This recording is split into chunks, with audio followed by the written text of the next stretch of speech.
All right, what's up, guys? I just wanted to start a pretty quick, or not quick, but just a series on technical analysis and stuff that I learned throughout my time trading that I think would help. Just a series of just like lessons, I guess you could say.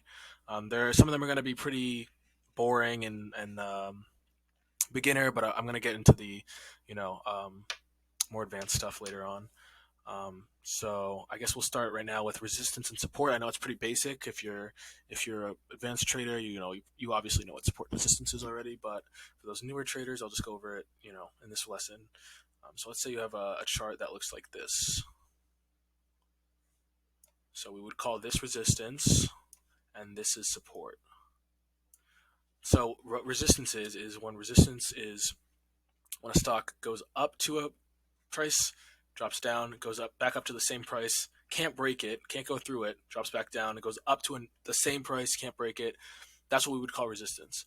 And the opposite of that is support. When a stock drops to a level right here, can't break it, goes up and then drops back down to the same level, can't break it, goes up, drops back down to the same level, can't break it.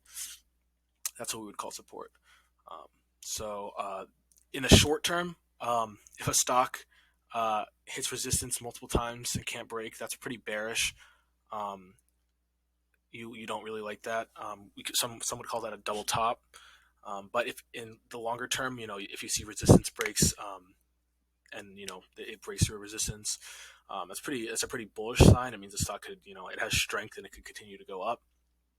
The same can be said for support on the flip side.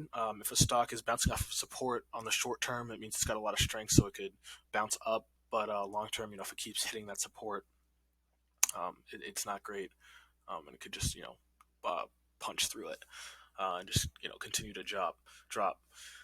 So I'm gonna look at a real life chart real quick. So this is for Chewy. This is the daily chart for Chewy. So back in September, we gapped up pretty nicely, and we hit this 70-ish resistance right here, and we dropped down and we went back up to 70, dropped down, went back up to 70, dropped down, went back up to 70.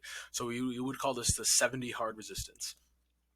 And so what you would either do is you would want to break a resistance or a break of support. And support, you could say, would be around, I guess this level right here, 60.